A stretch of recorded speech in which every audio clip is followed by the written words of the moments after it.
जिंदगी में अनमोल चीजें आप सभी को पता है, वो है माँ, जिन्होंने हमको पैदा किया है। माँ के बगैर जीने का कोई ख्वाब नहीं। सांसों की बगैर शायद हम कुछ पल जी सकते हैं, लेकिन माँ के बिना नहीं। ये जो कहानी है मैं आज कहने जा रहा हूँ, वही एक माँ के बारे में। ये कहानी को एक लेखक ने लिखी है, लेखक की खुद की कहानी है। वो जब छोटे थे उनको अपनी माँ पसंद नहीं थी, क्योंकि उनके माँ का एक आंख नहीं था। इन्होंने जब उनके माँ उनके स्कूल को जाते थे छोड़ने के लिए, स्कूल के बच्चे उनको माँ को लेकर कमेंट करते थे, इसलिए उनको अच्छा नहीं लगता था। वो माँ को सीधा सीधा मना कर देते थे कि माँ प्लीज मेरे साथ मत आओ, मुझे सब चिढ़ाते हैं। उसके बाद वो धीरे धीरे बड़े हुए, उनकी पढ़ाई खत्म हो गई। उन्होंने अपनी माँ से छुटकारा पाने के लिए दूसरे शहर में रहने लगे। वहीं पर जबकि उनकी शादी भी वहीं पर हुआ, उनके शादी को भी उनके माँ को वो नहीं बुलाया। एक दिन उनके माँ उनके घर गए थे, लेकिन जब दरवाजे पर उनकी माँ को देखे तो उनके माँ को देखकर उनके बच्चे ने हंसने लगे और कमेंट करने लगे। वो बेटा उनकी माँ को बोला, माँ तुमको किसने यहाँ पर बुलाया है? लेकिन उनके माँ ने बोला, नहीं किसी ने नहीं, मैं खुद ही तुमको देखने के लिए आया है। तो वो लेखक ने उनके माँ को दरवाजे से वापस कर दिए। उनके माँ वापस अपने घर को चले आए।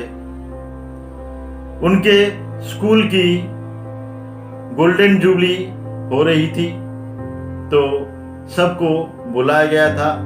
वो भी स्कूल को आए थे, लेकिन स्कूल पर उनके माँ को वो नहीं देखे। तो उनके माँ के घर गए, देखे वहां पर भी ताले लगे थे।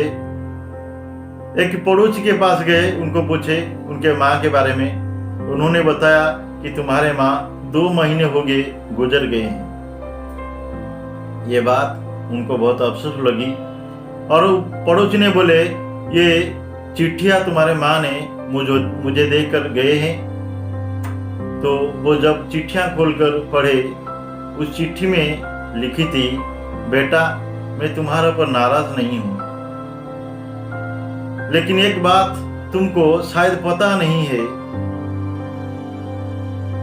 एक्सीडेंट पर तुम्हारा पिताजी गुजर गए थे और तुम्हारा एक आंख भी चला गया था।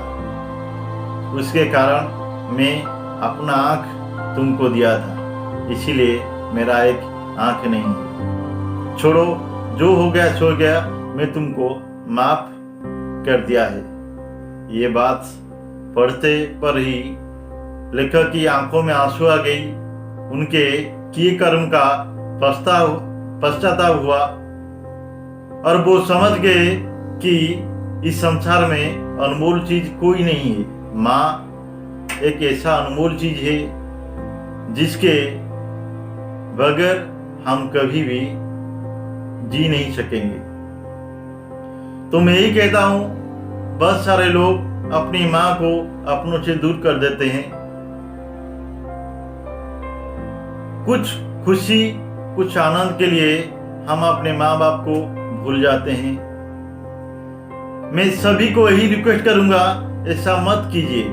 जिन्होंने इतने कष्ट सहकर तुमको बढ़ाया है, तुम जब बड़े हो जाते हो उनकी कष्ट को भूल जाती हो। तो सब अपने पेरेंट्स को सही सलामत रखे, यही मेरा आपसे विनती है।